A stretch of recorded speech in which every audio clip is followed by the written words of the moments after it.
Welcome to Pilates Teacher's Manual, your guide to becoming a great Pilates teacher. I'm Olivia, and I'll be your host.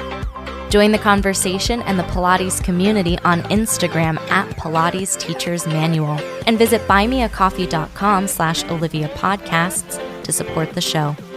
Today's chapter starts now.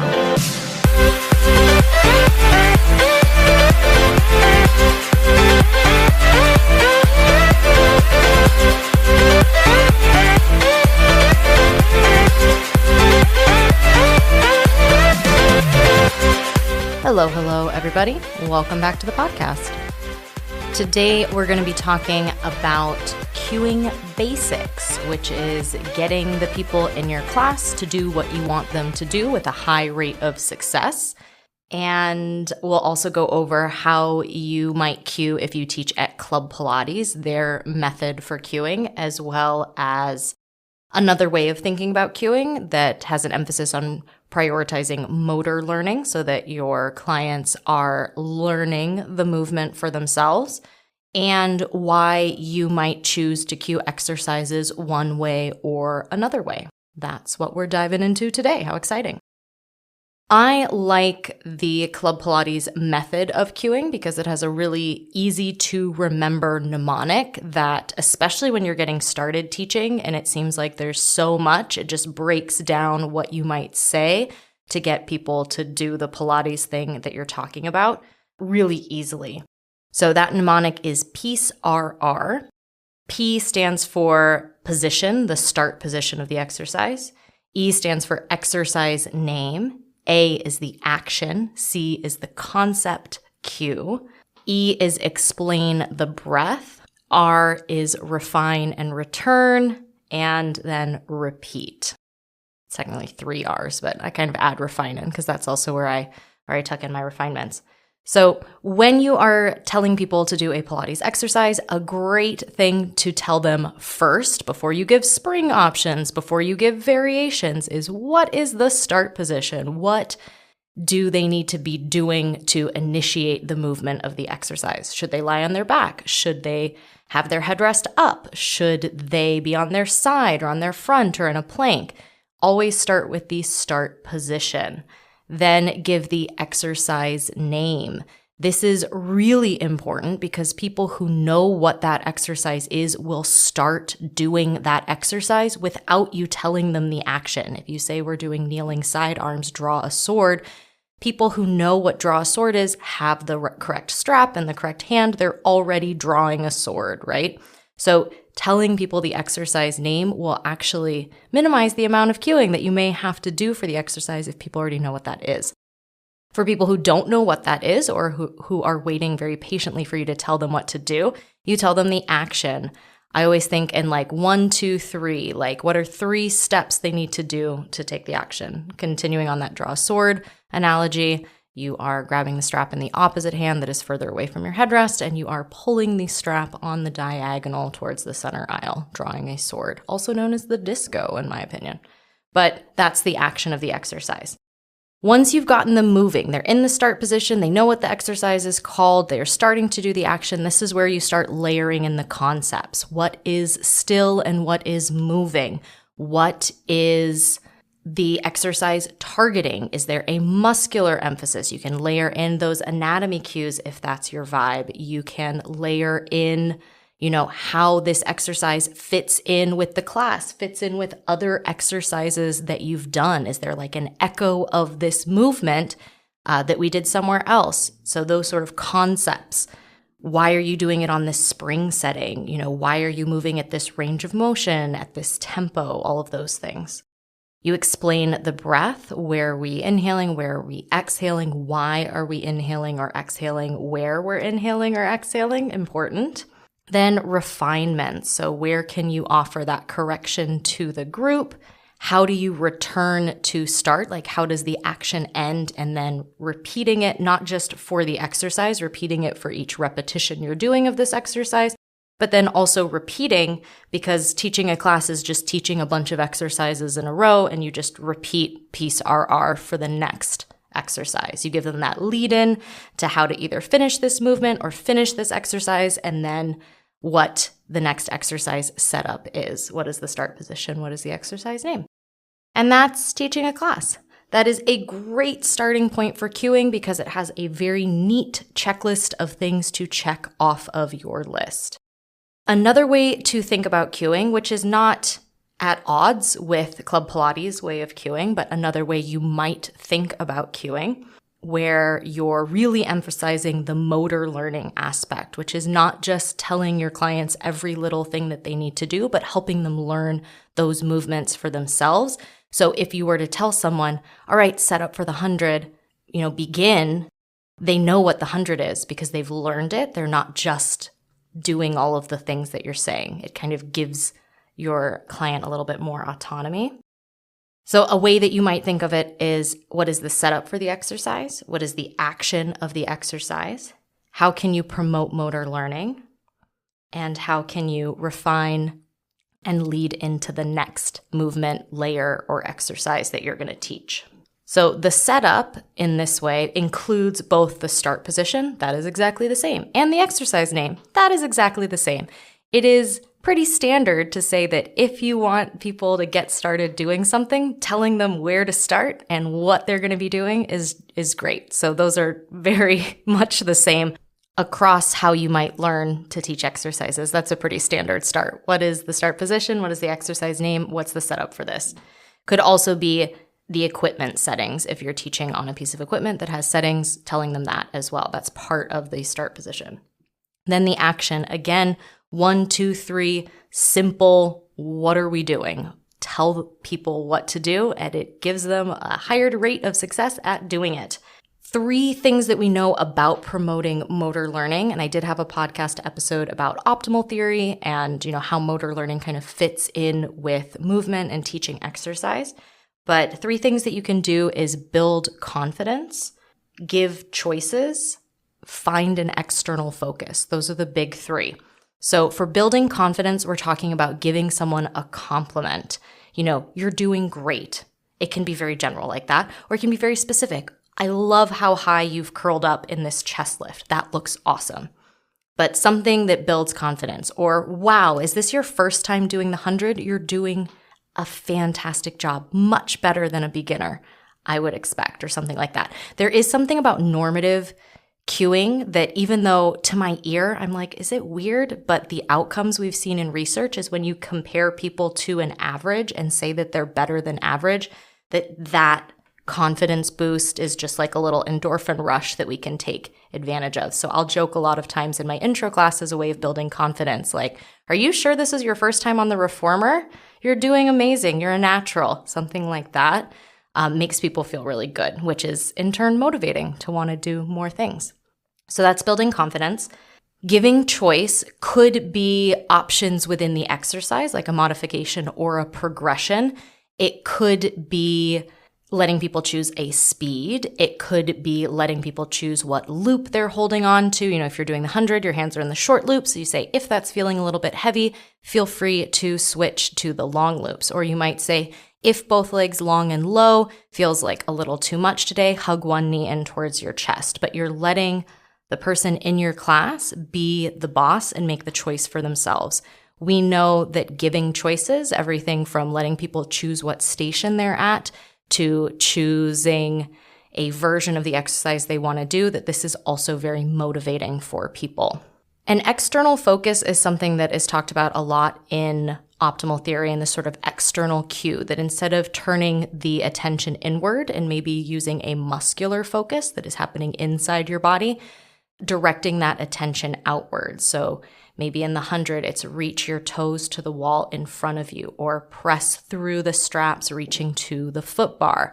Teaching on the reformer is great for external cues because there's a lot of reformer to cue to that isn't just body. So you might add an external cue. Again, you don't have to do all 3 of them every single time for every single exercise, but trying to layer at least one of those into your cues can be helpful in terms of promoting motor learning. Then we're offering refinements, we're offering corrections. I always like to frame them as a question. Could you lower your legs another inch? Could you pump those arms even bigger? Could you curl your head and shoulders up a little bit higher? Could you take a deeper breath here? All of those things are refining our client's experience of the exercise. And then we count down into the next exercise. You've got 3 more breaths here, then we're taking it into the roll-up or whatever's coming next. And then once again, you do it again. That's the game. Coming up after the break, I'll cue through the 100 on the mat so you can see how both of those ways of thinking about cueing are very similar with just a couple differences. And I'll also talk about why you might choose to cue one way over another way or just cue the exercise differently. That's coming up next.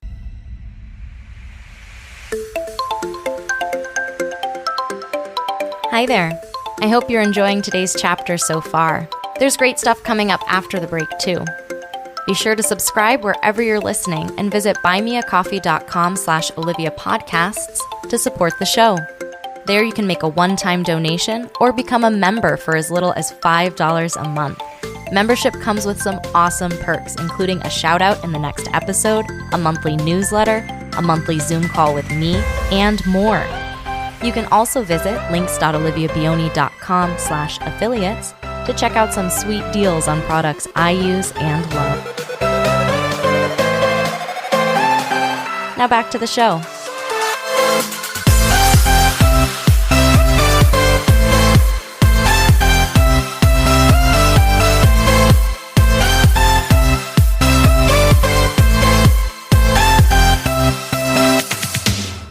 Let's look at an exercise we all know, the 100 on the mat, and look at how you might cue it following PSRR, how you might cue it with that motor learning emphasis, and see where the overlaps are. If I was following PSRR and I was cueing the 100, I might say, lie on your back, arms long, legs long, preparing for the 100. Exhale to curl your head and shoulders up, float the arms, float the legs a few inches off of the ground. Begin to pump the arms vigorously by your sides, inhaling for a count of 5, exhaling for a count of 5. Can you draw the navel in? Can you curl the head and shoulders up a bit higher, maintaining that abdominal connection as you pump the arms? The arms are moving, the abdominals are drawn in, you are still and strong in the torso. 3 more breaths, deep inhales, full exhales. Last 2, last 1. And on your exhalation, return to lying on the mat. Prepare for the roll up. So not incredibly complex, and that doesn't touch all of the concepts of all of the things that are going on in the 100, but that might be something that you would cue, or a way that you might cue it if you're cueing in PSRR. By that same token, how would we look at the 100 if we were prioritizing motor learning? And again, these things are not mutually exclusive, but just looking at the same exercise and how we might talk about it just slightly differently. Preparing for the 100, lie on your back, arms long, legs long. Exhale to curl head and shoulders up. Begin to pump the arms. Legs are hovering here. Arms pump vigorously up and down. Deep inhales, full exhales. Wow, do you love the 100? It looks like you love the 100. That looks amazing. If both legs long feels like a bit too much, feel free to draw one knee into the chest, but keep that other leg as long and as low as you can. Can you lower it even more? Can you pump those arms even faster? You've got 3 more breaths. Last 2, last 1. Both legs stretch long, lower everything down, prepare for the roll up. So you can see that they're actually not vastly different. I would say when I cue for myself, I kind of cue a hybrid of those ways. I do like giving choices and giving compliments as part of the process of cueing, and I find that that's something I do really naturally. Didn't do an external focus cue, but things like reaching your arms to the wall in front of you, reaching your toes, can you touch the wall in front of you? Something like that could be an external focus. Sometimes, I'm not going to lie, I do cue the 100, asking people to pump their arms like a drunk big bird, but that's just me, and that's just my sense of humor. So you can see that they're just 2 ways of doing the same thing, and one way might resonate with you more. Now, you might choose to cue differently if your studio has a specific way to cue. So if you're teaching at Club Pilates and they're asking you to cue in that PSRR way, then you will likely cue that way. That's what they're asking you to do. Sometimes studios have a common language or exercise names that are universal within maybe that lineage of Pilates or maybe within your studio. So you're going to follow that for consistency's sake. And that's totally fine. That's totally valid and a totally fine way to cue. If your client is motivated by something in particular, like muscles, I had a client who was really interested and really wanted to know what was working in every single exercise. So we would talk about the muscle names. We would talk about the anatomy. We would talk about origins and insertions for muscles, not because that helps everyone learn, but it helped the person I was working with feel connected to the work. Totally fine. This also goes for breath. There are people who breathe sometimes opposite of how you might cue to breathe in Pilates, or maybe breath is just something that is an added layer of complexity. I don't want to say that they're not ready for, but it's just detracting from the overall experience because they're trying so hard to match the breath that they're not able to move because they're so preoccupied with the breath. So maybe you talk about the breath a lot when you're teaching someone. Maybe you don't talk about the breath hardly at all when you are teaching someone. It depends on what is helpful to the person that you're teaching. I've had clients who don't like positive feedback, who have said, please stop giving me compliments and just tell me what I can do better when I do the exercises. And that's totally fine because part of teaching is matching our clients' expectations and their needs because we can do that. Like that is a gift that we can give our students. We can find a way to communicate with them that is meaningful and helpful to them. So that's totally fine. Part of the reason I think that Peace RR is a great kind of starting point for cueing is because you're teaching a group of people at Club Pilates. There are people who the breath is very interesting to them. So talking about the breath when you do every exercise gives that person something to connect to. And talking about the muscles is giving the person who's really interested in muscle names something to think about. And the way you choose to layer in concepts will, and, the way you use imagery or use figurative language or, give examples and analogies, like those things will connect with different people. And when you're teaching a group, we want to match everyone's expectation and needs. So we give everyone a little bit of everything so that they have that meeting point. Cueing is really fun, and I think your cueing can evolve over time, and I think the more you teach, the more you find cues that land really well. You find different ways to describe movements and exercises that can connect with more people. I think that ties into the art of teaching quite nicely. Huge thanks to all my supporters on Buy Me a Coffee. We've got the September coffee chats going out soon, so if you'd like to be part of that, visit that Buy Me a Coffee page and sign up, become a supporter, and have a super cool coffee chat with me. Also, big thank you to our newest member, Kiara. Really looking forward to connecting with you in a coffee chat. I hope you have a great couple of weeks, and I'll talk to you again soon.